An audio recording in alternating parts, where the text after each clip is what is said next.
Yeah. Yo. What's good? What's good? Oh, hold on. I didn't stain. Okay, I think that's better. Yo. What's cracking? What's cracking? Yo, God bless y'all, man. Just tapping in with y'all for a quick minute on the drive home from running errands on a beautiful late Sunday afternoon. You feel me? See if we get a few people up in here. I can't overly watch who comes in, of course, because I'm driving, right? It's called a car dojo, and most of the time I'm doing the car dojo, I am driving. So please do not be offended. But yo, God bless y'all, man. So hopefully some folks start coming up in here shortly because I just want to share something that's on my mind from a conversation earlier this afternoon. But outside of that, I hope all is well with those of you who are tuning in live, those of you who might watch this post. And man, it's interesting, y'all. We are in the age of opinions, and if you're watching this, you're someone who has to be careful, just like myself, of being overly inundated by the opinions of too many people too much. And what do I mean by that? You, like myself, have the right to your worldview and your opinion. And not that everything you think and every conclusion of yours is 100% just above reproach and can't be questioned. But your opinion is also tied to your values and to how you make decisions. Most of the time, even the way people express their opinions tells a lot about a person. So let us be careful to sometimes just take days where you don't get on and live stream, you don't post on IG, you don't watch everybody's opinion and got to hear everyone's opinion every day. Because at the end of the day, our opinions, to be fair, are still the result of the world and environment around us and what we're exposed to and where we spend time and what we let go past our ear and eye gate. So I'm not putting a check on it for you. I'm just looking at myself as a person, and especially someone like me who gets on the platform and expresses opinion. I'm like, yo, I don't want to overdo it because I don't want to one overextend myself because I actually got like a real life where I got to give attention to a lot of other things. So maybe if I wasn't as busy doing other things, to be fair, I might be on here more. But I do believe that everyone's opinion has merit. But let's just be careful to not listen to any one person's opinion too much. You know what I'm saying? Take time off from people's opinion and establish and be sure of your thought and of your convictions. Amen. All right, so let me go ahead and talk the reason that I got on here. Hey, for those of you who are watching, one reason I'm coming on is because one, I have this opinion, but also number two, for those of you who might be supporters of the Bible Dojo, it is your brother, the God Hop MC, hashtag just the best of nobody special, aka Young Chimney. You heard? Um, I will not be on this evening on the Dojo because I plan on being on Sister Eve's platform, and I believe sometime later on tonight, around 9 or 10 p.m. Eastern time, she's going to be hosting on her platform. So I told her I would come over there to serve. So I won't be doing the Bible Dojo here tonight. But the reason that I came on, and for those of you who might see the title, y'all, unfortunately, especially for those who are very supportive of hip hop culture overall, and or I said not even hip hop culture overall, rap music in general, because there's others part of the culture that has nothing to do with certain aspects. But those who support rap heavily, and especially the African American community, it's something that's sad to me. Within this past month, we had the unfortunate murders of two young men, one in the South and Memphis, Tennessee, called Young Dolph.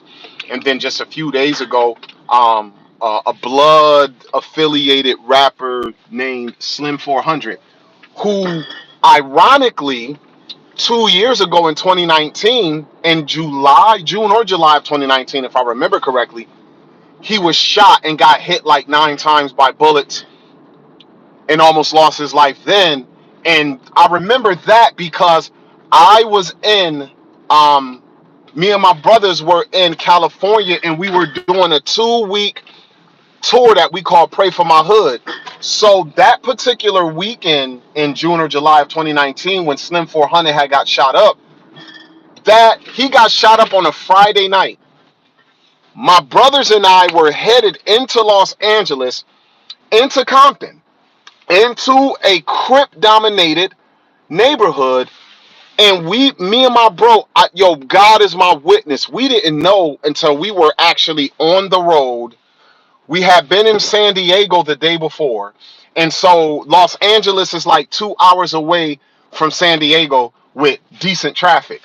So we're leaving San Diego. It's like 7, 8 in the morning, and we supposed to be out here no later than 11 a.m. to help with setup and stuff. So we're on the road to LA. Me and my bro Seven Deuce in the car. Shout out Seven Deuce. And we got a call, and we were told, "Yo, did y'all hear what happened last night?" We like, "What happened?" They was like, "Yo, Slim 400 got shot up pretty bad, and as far as we know, he not dead or anything. And if God is merciful, he might live through this. But y'all know this is gonna have LA on fire, and y'all on y'all way to Compton. Do y'all think y'all might want to reconsider and cancel because you go into a Crip neighborhood doing a Pray for My Hood concert in the park over there, and and uh got the biker boys out here, y'all, in my city too, y'all. You got these young boys who just ride around on these dirt bikes and ATVs and big groups that just went past. But like, yo, with that happening, we don't know if it was blood on blood violence or Crip on blood violence. And just because of how this stuff goes with gang politics in California, let alone LA, like the home of it, cats could be rolling through the Crip hood just being on stuff. And we was like, yo, let's pray about it. But honestly, what we're doing is called Pray for My Hood. And if Slim 400 got shot up last night, and we're about to be doing this event in a Crip neighborhood, then we probably more than ever should be praying on this, and even setting our heart more to go out here today, because of the tension that can be out here, and because of how this stuff affects this community. It was Slim 400, but this is happening to young black men and sometimes innocent bystanders, babies, young women who ain't got nothing to do with nothing. Somebody grandmama or something get hit by a stray bullet. So actually, we believe we should go ahead and do this. Yo, God is my witness, y'all. I'm telling the truth. 2 years ago in 2019, the Friday that Slim 400 got shot, Saturday morning, we're on our way to Compton to do an event. And that was the phone call that we got, right? So to hear that a couple days ago, he got hit up again, but this time he died. That's sad. And then to hear what happened to the young Dolph gentleman just a couple of weeks earlier. And you know what we had a discussion about? In the city of Memphis and also in Los Angeles, they have these reputations to many out in the outside world of being places that's just only associated with murder and gang violence and drug culture and stuff like that. But do you know there are millions of people right now while I'm talking?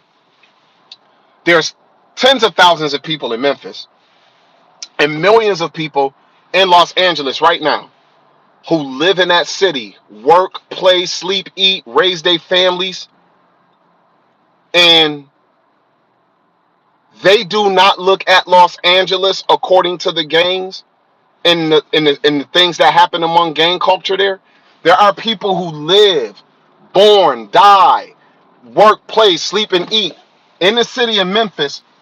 And what happens in a certain part of Memphis is not how they identify Memphis, Tennessee.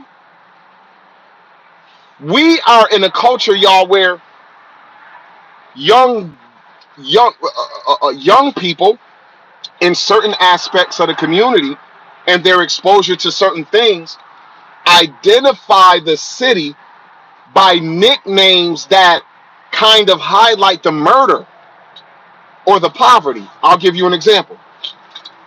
I got shout out to all my homies in Baltimore. I done did gospel centered events out there and then walked through communities, prayed for people, all that. Baptized a couple of cats right in the hood in Baltimore. Most of us, when we think of Baltimore, you think of the football team. You might think of the TV series on HBO called The Wire back in the day. But some people describe Baltimore by this name. They call it Baltimore Murderland. Do you know as people in Baltimore who would never refer to Baltimore, Maryland as Baltimore Murderland? Neither do they describe the city by the violence that happens in certain parts of the community. Their experience with Baltimore is that it's a beautiful city. They love B-more. They raise children there. They work there. They have careers there. They all of their family, that's where they spend Christmas and the holidays and all the stuff that's important to them. Do y'all understand that? There are people, excuse me, I'm at the ATM here, pull up ATM. There are people who never call Maryland Baltimore Murderland because when they think of Baltimore, they don't think of murder. They think of, yo, I went to college in Baltimore and did 4 years of college and then did grad school and post grad. I was in Baltimore for 10 years. Man, some of my greatest memories in my life are in Baltimore. Beautiful city. Great friends there, you know? Great times. Excuse me, y'all. There. So why am I saying that? Because, like, you can be a African American young man or woman. You meet another person from another city. You like, yo, where you from? They like, yo, I'm from Philadelphia. Oh man, Philly off the chain, man. Y'all crazy out there. The murders is wild. This, that, and the third. If that person only identifies Philly with some things happening in North Philly and other parts, in the poorer communities where things happen like that, then you might get a response back. Oh, for real? Yo, where you from? Oh, I'm from Chicago. Bruh, yo, Chicago. Wow, son. Like, look, unless I got a good reason to go to, man, look, I'm probably ain't never going to Chicago. I don't need to be out there. I ain't trying to get shot up. Da, da, da, da. That's the only reference point they have to Philadelphia or Chicago when they talking to each other. They identify by, oh, you from Chirac? Look, y'all. Oh, you from the killing fields? That's not, isn't that sad? Isn't that sad?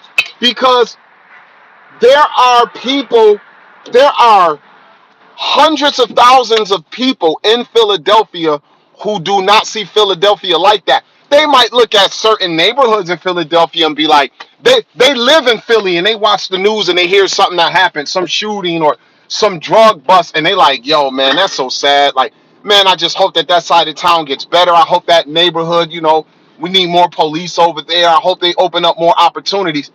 But that's as far as it go, living in Philadelphia and hearing about some of the violence in Philadelphia. Because their Philadelphia is a Philadelphia of opportunity, great careers, family, third, fourth, fifth generation of a family from that area. Um, the homes they own, the neighborhood they live in isn't, it's, they live in a neighborhood 25 minutes away on the other side of town, and that's not their experience. So they don't identify Philadelphia the way some a minority would, and not all minorities, but I'm talking about a minority of the population would, right? The same thing with California, y'all. There are millions of people in LA right now. No. Let me use my Chicago reference because I talked about the two who meet each other and they like, where you from? Philly, other from Chicago. and they identify the place by the violence. That only happens in a certain spot. So in Chicago, do you know there are people who like, yo, Chicago is a beautiful city. Man, I love Chicago. They're creating generational wealth in Chicago. They're the operas they go to, the movie theaters they go to, the amusement parks they go to, the waterfronts where they go fishing, the outskirts of the city where they go camping, whatever parks. To them, Chicago is a beautiful place. When they hear about some of the gang culture from the South and the West Side, yes, they're displeased with it. They don't like it. They have an opinion about that, but they don't identify the entire experience of Chicago by that. But for many of us who not even from them places, our only thought of those places is that. And it's usually young African Americans and or people from other ethnicities who are engulfed in rap music, and so their perception of them places come from that. Yo, that's sad, man. That's sad, you know? And we do that. We do that because of our perception, and more than likely where we live, who we're around, and what we're exposed to. I'm in Buffalo, New York right now. Anybody from Buffalo, New York will tell you the east side is the poorest part of Buffalo. The west side might be second, and then north and south Buffalo are, more affluent, even though South Buffalo has sections of it where, there are poorer whites or whatever. But South Buffalo, when you think of violence in Buffalo, ain't nobody thinking of no doggone South Buffalo. You think of the east side and the west side, and every now and again a little bit happening in North Buffalo. But brothers and sisters, there are people like in my city right now. Shout out to Griselda. Yo, don't let Benny the Butcher and Conway and them fool you. And not saying they're trying to. What I'm saying is don't listen to them describe some of their experiences personally, or what they may have seen happen personally or even heard about growing up in certain projects in my community, certain blocks and 3-4 block long little hoods, and make that Buffalo only, because it's not. It's not. For South Buffalo, that's not what it is. You come down here and go to the Hurdle District. Come down here to the Elmwood community. Elmwood in Buffalo, New York, it's a strip called Elmwood, highly populated with business and all of that. Do you know sometimes it posts in the top 5 to 10 um, most affluent neighborhoods in the United States? So if you live in Elmwood or in the Hurdle District, your outlook on Buffalo and what it is to do and where to live and own a home or not, or rent or go to school or go to work might be different from a cat who live on Goodyear in Walden. And if you're from here, you know what I'm talking about. From somebody who might live on, let's say, Broadway and Gibson, right? Broadway and Bailey versus just go 5 minutes up Bailey to Bailey and Abbott. Whole different experience and outlook on what it means to live in Buffalo. It's sad that our community, through rap culture even more, identifies cities by the murders and the drug and or gang culture that exists within it. But when you look at the city overall, it's still not even 1% of the population that's involved in that stuff and that participates in it. You got a city like Buffalo with about almost 300,000 citizens. Buffalo, not a huge city. It's a mid-sized city at best.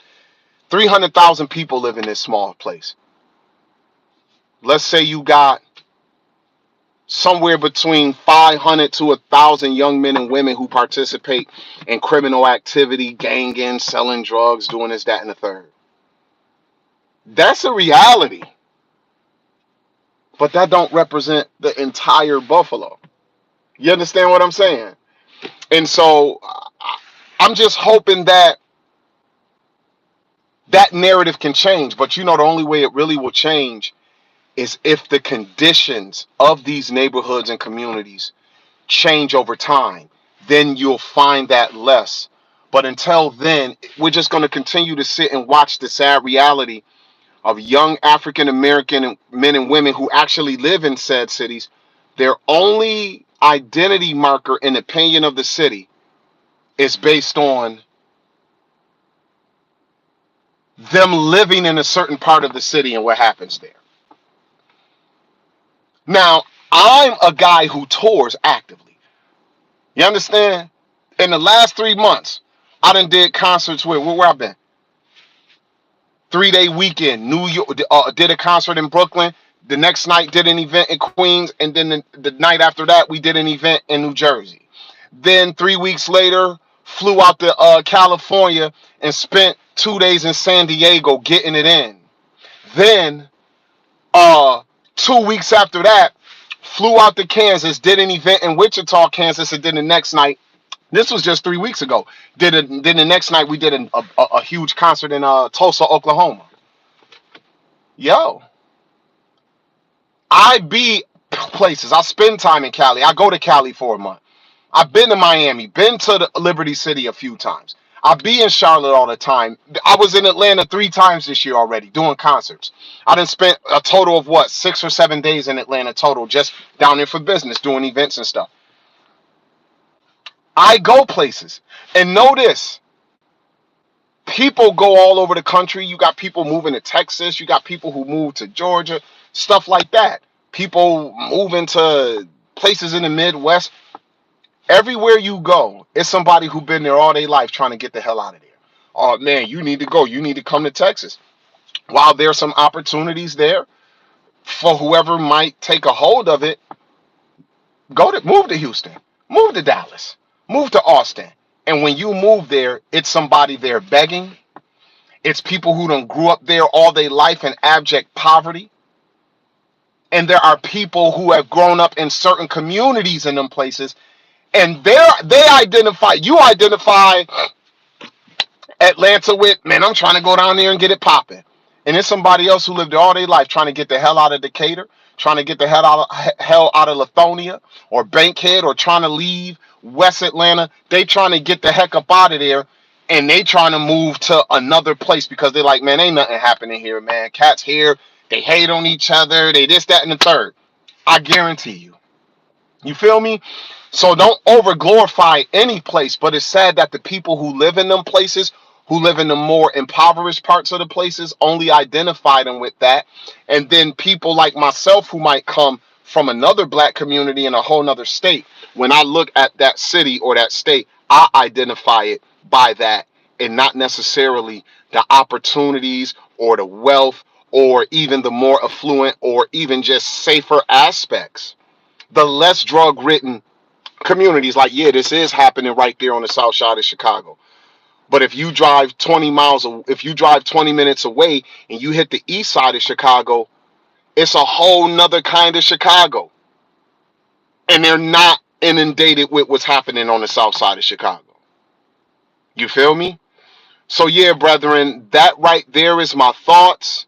And I just wanted to kind of put that on the table. And to some of you, you might actually see it the same. You might disagree, whatever. But I just think that's sad. And the more that I'm watching this hip hop culture, like I was just in New York, spent a couple, a few, 2-3 days there, back at the end of September, the last week in September to be exact. Shot some music videos, drove over to Staten Island, was all up in Park Hill with my homies, did a music video, all of that. God willing, it'll be out soon within like a month or so. And just riding through that city with 20 million people. If you pay attention to what's happening with Brooklyn, drill and the Bronx and drill music and so, like the gangster disciples and Bloods and Crips and that whole mix up there that's happening. People, you can make the mistake of making that. That's New York City. Yo, it's not. Actually, it's not. That's not.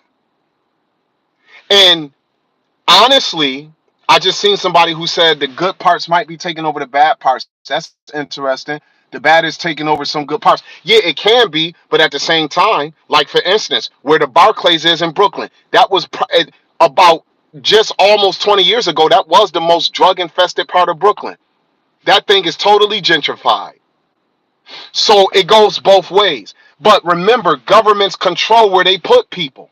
So there are certain aspects, and it's funny. What's the good parts? Well, communities that at one time were quieter, when let's say certain parts of Brooklyn were taken on purpose, and brownstones that 25, 20, 30 years ago was you could get brownstones for $1, $100, $1,000. Today, them things worth a couple million. What made that community a bad community 20 years ago, just it's not the same anymore.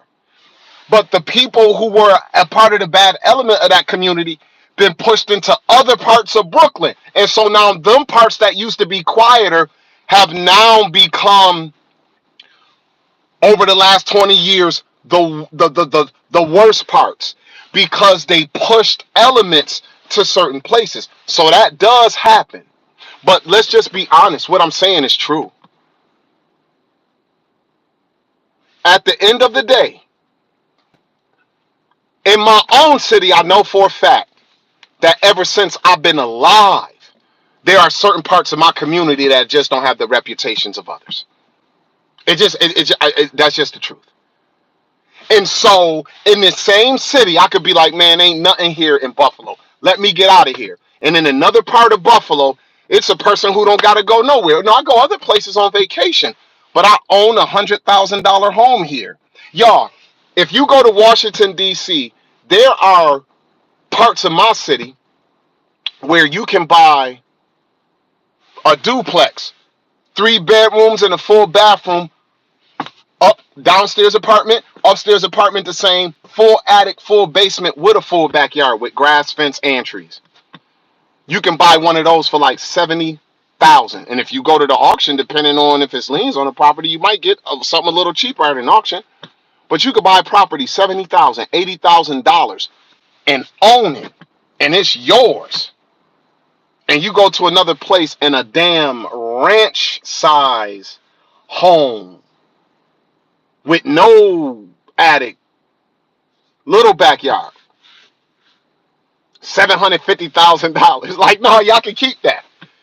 It's all about where you are and what your experience is. And I'm telling you that people who live in the poorer parts of town do have different opinions on the community overall than people who live in another part of town that's not as bad.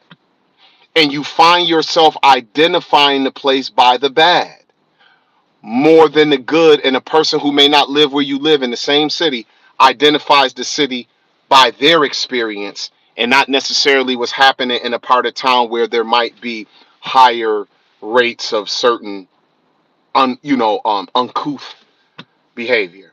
So I just wanted to say that and just kind of share that with y'all. That's my thoughts. It's my little car dojo. Every now and again I do these when I got something that's on my mind and I want to say. And hey,